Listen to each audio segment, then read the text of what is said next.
All right, so here's a review for our test.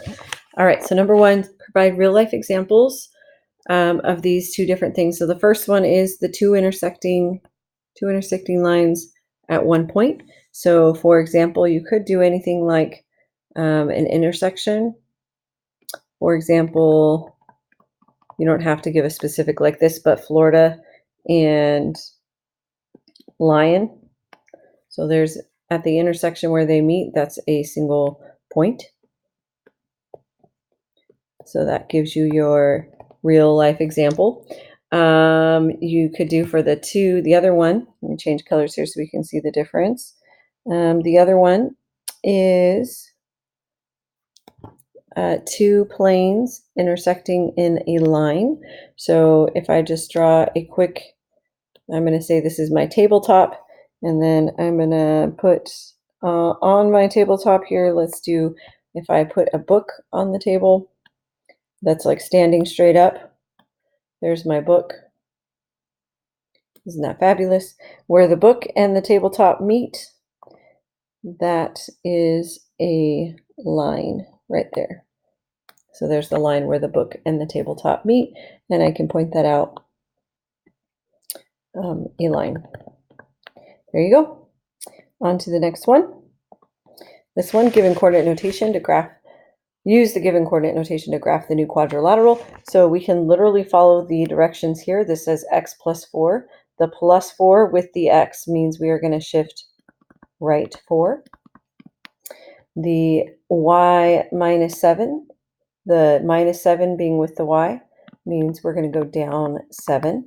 So we can literally count that for each ordered pair or each point. So for A, I'm going to go right 4 and down 7. And there's my A prime. And then for B, right 4, down 7. There's B prime. And for C, right 4, down 7. There's my C prime. And then for D, right 4, down 7. Something like that. And then connect the dots to build your shape. So that's one way to do it. The other way you can do it is to actually use the rule. So I'll show that way as well, just in case. So to do that way, I need the ordered pairs for these points. So A is at 1, 1. B is at -1, 4. C is at -4, 4. And D is at -2, 1. Then I'm going to take each point and plug them into the rule. So the rule says take the x value and add 4. So my x value is 1. I'm going to add 4. Take the y value, which is also 1, and subtract 7. Then I'm going to get my answer. A prime should be at 5, -6. And so if I did that correctly, my A prime should be at 5, -6, which it is. Then I can continue doing that for each one, plug in the x value, and then again follow the rule, add 4, plug in the y value, subtract 7, over and over again till I get each value. So this gives me 3, -3. And then for my C prime, again, the x value is -4, add 4, y value is 4, subtract 7. And that gives me C prime at 0, -3. And finally, I have my x value -2, add 4, and then my y value of 1, and then subtract 7. And that gives me my D prime at 2, -6. And so you can check your work by checking all those prime ordered pairs and make sure they match your picture. And that's good to go. Forward. For number 3, is the movement in example 2 a rigid motion? Yes. It is. Oopsie. It is rigid motion.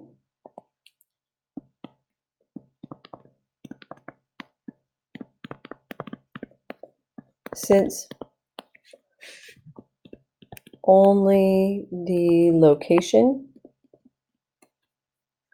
changed, but size and shape stayed the same.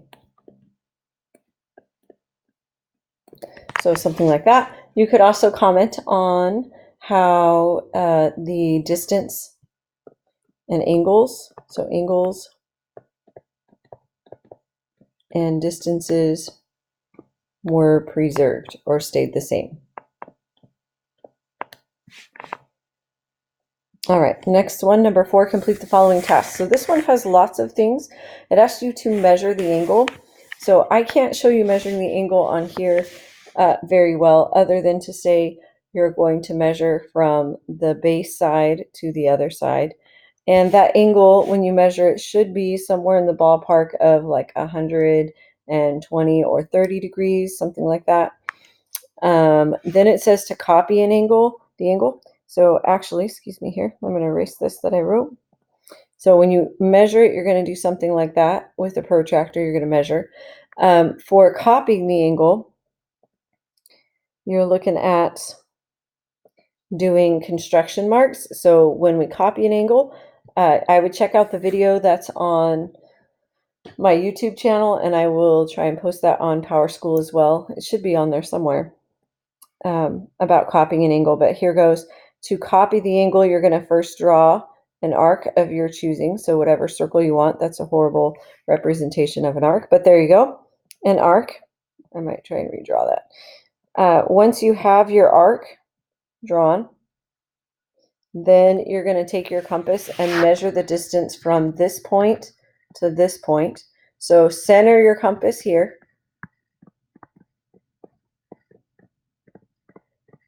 And then you're going to find, whoa, go back, honey. You're going to find the circle that matches here. So find a circle to match here. And when you do that, you're going to end up drawing a little arc, something like that. And along the way, of course, you are creating your other angle. So when you create your other angle, you start with just a straight line. And you draw that first arc that I made up. So it was something like this. Then centering my compass here.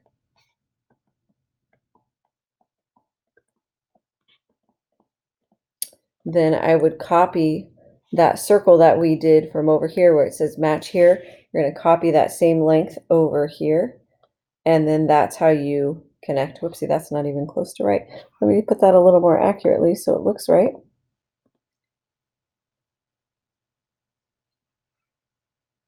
Just 1 second. Come on, honey.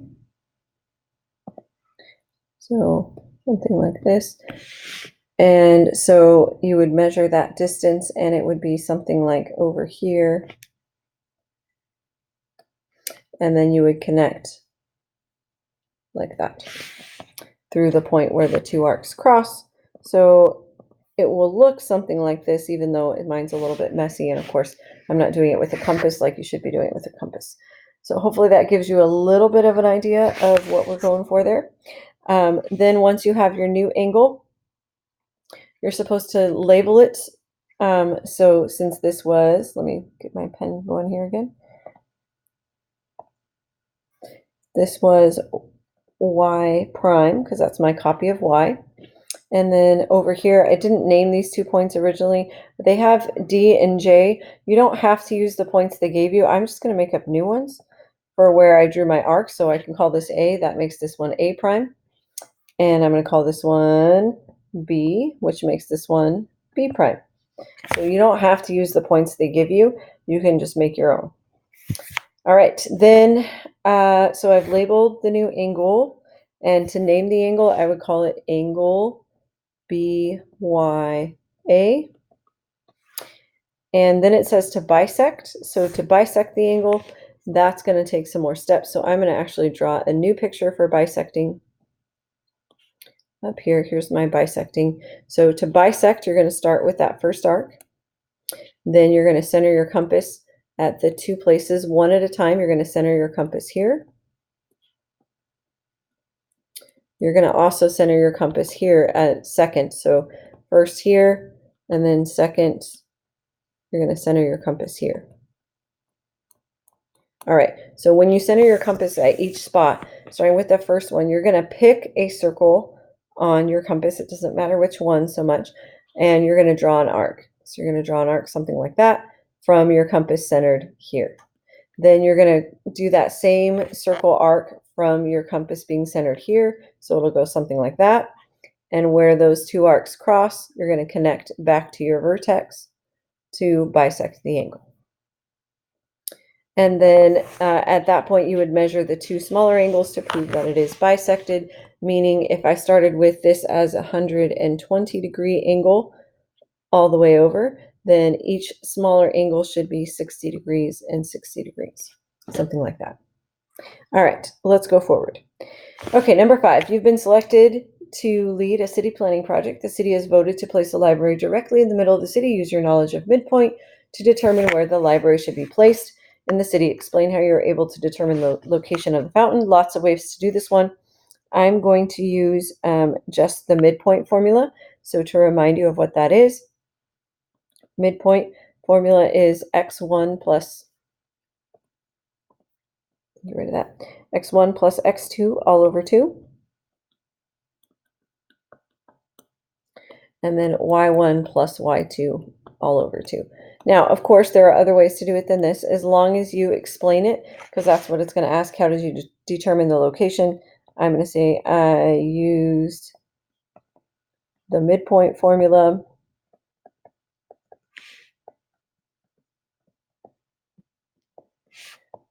for points. I'm going to do A and C, something like that. Let me go back. Okay, so if I'm doing A and C, my A is located over here at -8, -2. I'm going to call that order pair 1. And my C is over here at 7, 2. I'm going to call that order pair 2. So when I do my midpoint, I have x1 is at -8, x2 is at 7 all over 2. Then y1 is at -2, and y2 is at 2 all over 2.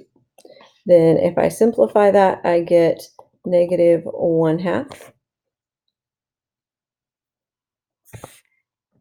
And then comma, -2 plus 2 gives me 0 over 2. And then I can reduce that or simplify that one more time for my midpoint to be -1/2, 0. So on my graph, go to -1/2 and then up 0. So it's going to be about here.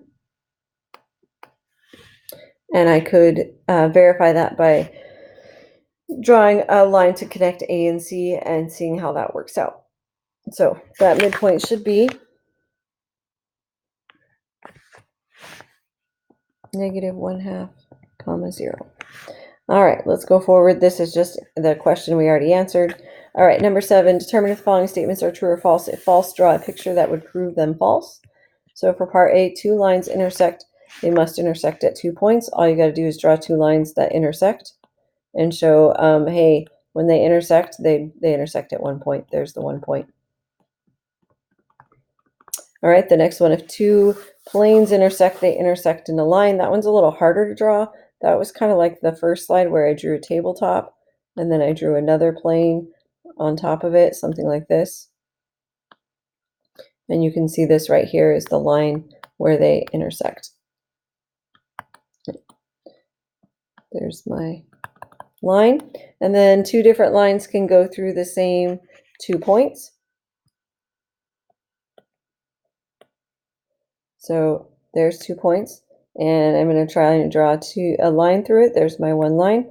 And then if I try to draw another line through it, oopsie, sorry.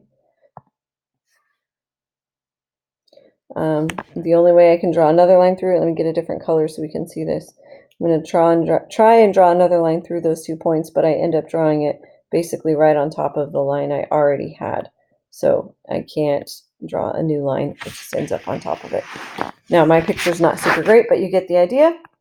And the last one. This one, you are currently shopping for a lot of property to build your new home. you put a bid on a lot that is the perfect size, but you get outbid. Your real estate agent finds a new property for you and says that it is the exact same size. Prove that the space of the new property is the same size by showing the side length and angle measures are the same. So you would need to go through and measure all of these with a protractor. And again, I can't really show you that. But if this is in fact the same size, we are assuming, it looks like we are assuming, it looks like we're assuming that this property has been rotated probably. So here you can see all the angle measures. We're going to assume that A is matching up with D, that B is matching up with E, and that C is matching up with F, but that does not look right. I apologize. That is not correct. Let's fix that. Let me go back. Just kidding. Sorry, I think that's supposed to be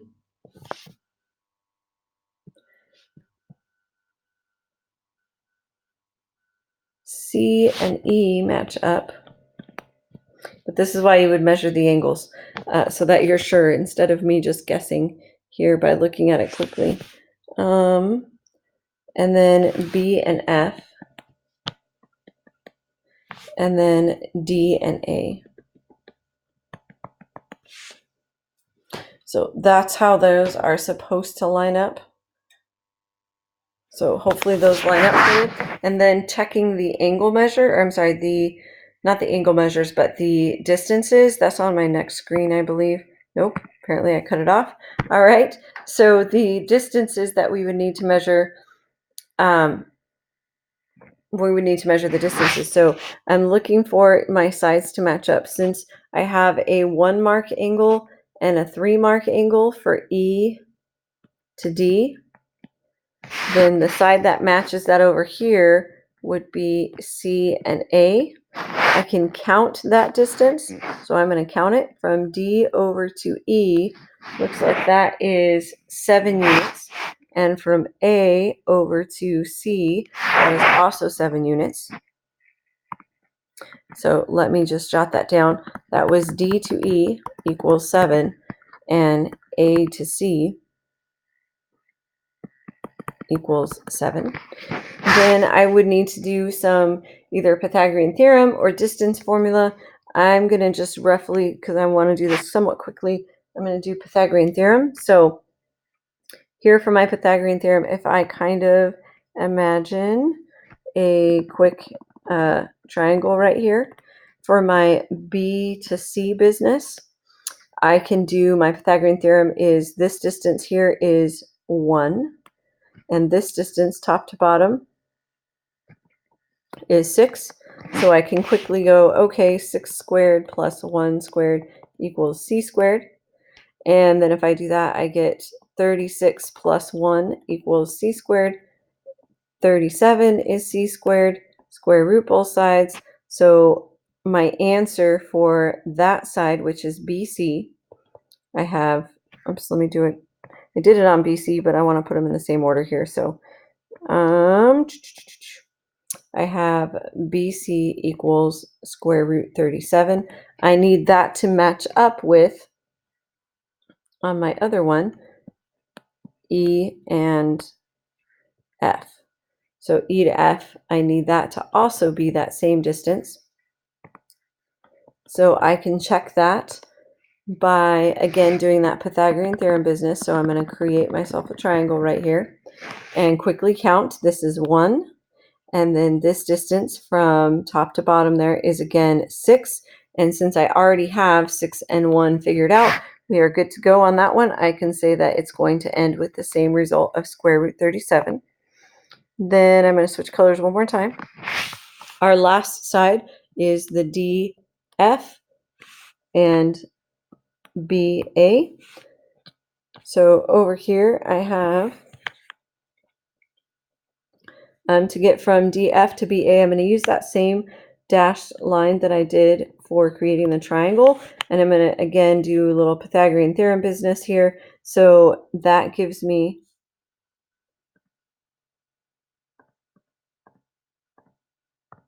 sorry, there we go. That gives me going across, I have a distance of 1, 2, 3, 4, 5, 6. I must have missed one. 1, 2, 3, 4, 5, 6. 6 across. And then I already know this distance is 6. And so I can do 6 squared plus 6 squared equals c squared, or 36 plus 36 equals c squared. 72 equals c squared, square root both sides, and then I can just leave it as that. So then I would state for my thing here, that was AB equals root 72. And then I'm going to go over here and do the same thing, kind of use that same triangle over here. And so I'm going to count across 1, 2, 3, 4, 5, 6. And then I also have the 6 right there. So again, it's going to be that same equation. So I can say the distance from D to F is also root 72. All my sides match, so it is the same. So again, you're looking for all the sides to match up and all the angles to match up. I apologize. Let me get back to the right screen. There we go. Okay, then number 6. Your cousin has decided to insert a crescent window in their front door. I apologize, these are out of order. It's so weird. I don't know how 6 got in the wrong place, but okay, we're out of order. But here's number 6. Your cousin has decided to insert a crescent window in their front door and has asked you to assist. The package for the parts arrives and you break a piece of glass. In order to replace it, you must tell the hardware store the angle at which you need the glass cut to fit the window. Given the figure below, what is the angle measure you should tell the hardware store to cut the glass, and explain your reasoning. Okay, so the key to this problem is to see that all these angles, well, hey, there's the slide for the sides. All out of order. Okay, so there's this angle, and this angle, and this angle, and this angle, but all of them together, all those angles together create a straight line, a straight angle right across here. So that's what you're supposed to notice from this. I'm going to fix some of those because they're not very pretty. So you're supposed to notice that and say, hey, look, that's a straight angle. And we should know at this point that a straight angle means 180 degrees. That means that all of those angles together have to add up to 180. So I can total them: 28 plus 59 plus 36. Let me represent that a little more nicely mathematically. There we go. So I'm going to just add all those values up, and I get, let's see, 8 and 9 is 17, plus 6 is 23. 3 carry the 2. Then I have 4 and 5 is 9, plus 3 is 12. I get 123. That's how many degrees I have out of the 180. So to find the missing piece, I would subtract. And let's see, do a little borrowing here. I get 7. 7 minus 2 is 5. It looks like 57 degrees.